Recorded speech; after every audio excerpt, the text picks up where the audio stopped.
Hi ladies, so I want to spend some time today taking you through Act 5, Scene 1 of Macbeth.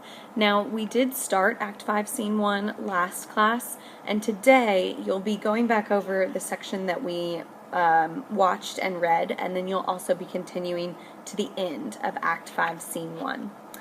So, I'm going to start on page 83. And here we see the doctor and the gentlewoman speaking about the sleepwalking that Lady Macbeth has been doing these past few nights. And the gentlewoman is very concerned. She says that she doesn't really want to tell the doctor what she's heard. She wants the doctor to see for himself what Lady Macbeth has been saying. And of course, the doctor soon realizes that Lady Macbeth is hinting at the fact that she had a role in Duncan's murder, as well as the Thane of Fife's wife, which would be Lady Macduff. And so a lot is revealed here about Lady Macbeth and what's going on in her mind at this stage in the play. So I'm going to take you through this and highlight some of the important lines here. So first, if we look at line 5, the gentlewoman says that she's seen Lady Macbeth rising from her bed, and she's unlocked her closet, taken forth paper, folded it, written upon it, she's read it, afterwards sealed it, and then she's gone back to bed. And this opening and folding of paper is reminiscent of earlier in Act 1, Scene 5, when Lady Macbeth was reading that letter from Macbeth. And so Lady Macbeth seems to be reflecting on what's led her to this point through this sleepwalking. So, following that, Lady Macbeth enters. She's sleepwalking. She's washing her hands, trying to get that blood off of her hands. And this sleepwalking is so significant because it really harkens back to that sleep motif that Shakespeare has been developing all throughout the play up to this point.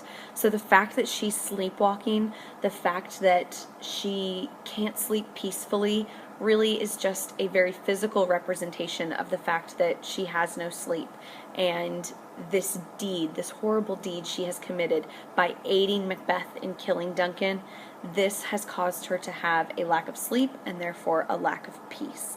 And so we see that disturbed mind through this sleepwalking. Next, I do want you to take a look at, let's see, it's line 38. The Thane of Fife had a wife. Where is she now? And right there, Lady Macbeth is talking about the Thane of Fife, which is, of course, Macduff. And so she's talking about Lady Macduff, the wife of the Thane of Fife.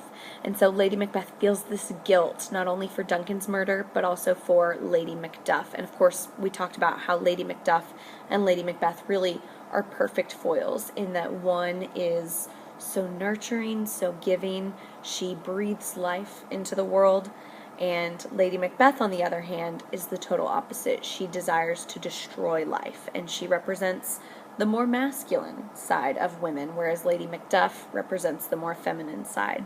And so Lady Macbeth there, lamenting the Thane of Fife's wife's death, so Lady Macduff's death, Lady Macbeth seems to be really second-guessing that masculine side of her, and her femininity emerges. And by mourning the death of Lady Macduff, the most feminine character in the play, we see that Lady Macbeth has really changed, and she maybe desires some of that feminine, motherly, and nurturing spirit.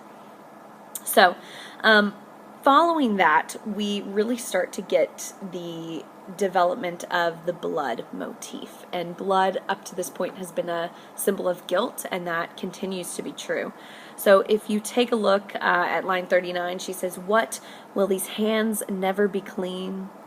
And then in lines 44 and 45, these are my favorite lines from this scene. She says, "Here's the smell of the blood still.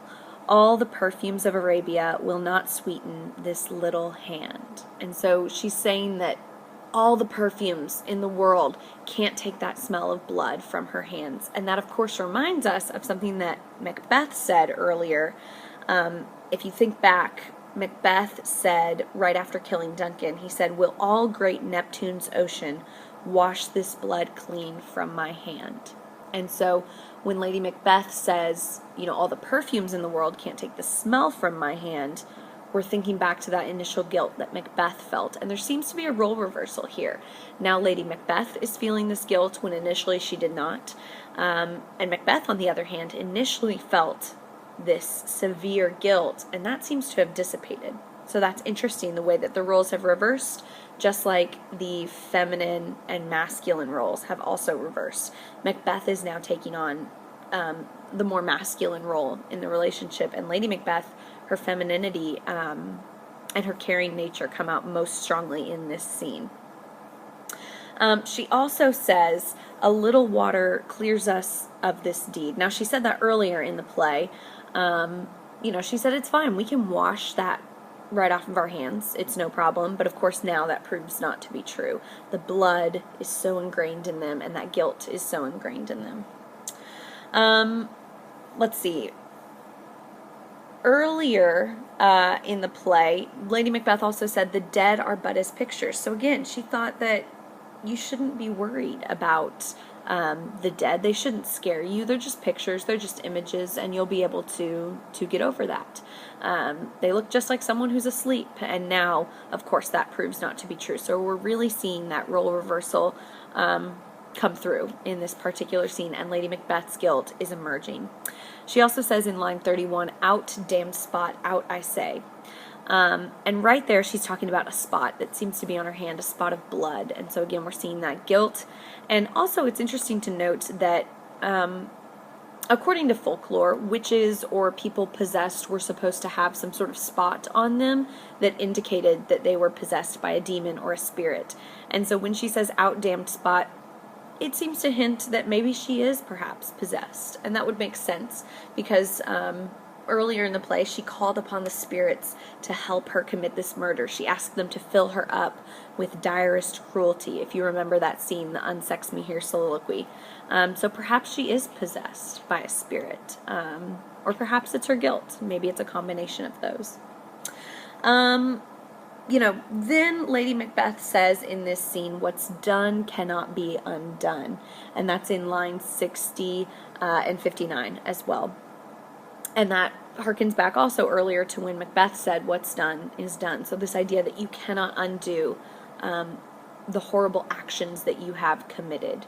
And so we're really seeing here the consequences of murder and what happens when you kill the king and disrupt the order of the universe. This is what results. And so this scene really is a warning from Shakespeare to the people of England, showing what happens when you disrupt that order and when you question a king who is divinely chosen by God to rule the people.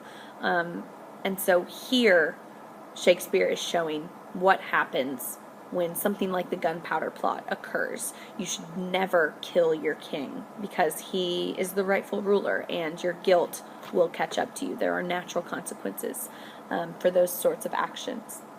And then lastly, I want to remind you of something that Macbeth said in Act 1, Scene 7, and this was in lines 46 to 47. You may want to turn to that in your text right now. So Act 1, Scene 7, lines 46 to 47. Macbeth was speaking with Lady Macbeth, and he said, "I dare do all that may become a man, who dares do more is none." So I dare do all that may become a man, who dares do more is none. So he said, I'll do everything that a man can do, but if I do more, if I pass this line, who dares do more is none, then I will no longer be a man. And they have crossed that line. They murdered the king, they murdered Banquo, they've murdered Lady Macduff. So they've crossed that line of humanity, and so now they are no longer men who can be content. They've crossed into a realm where, the spirits will plague them with guilt. And so that's what's happening here. They've gone beyond what any normal human should do. And so Macbeth really is showing the consequences that occur when you disrupt the order of the world and when you kill the rightful ruler. So, with that, go ahead and jump right into Act 5, Scene 1. I hope you enjoy it. It's a very good one. And if you have any questions, just let me know. Bye, girls.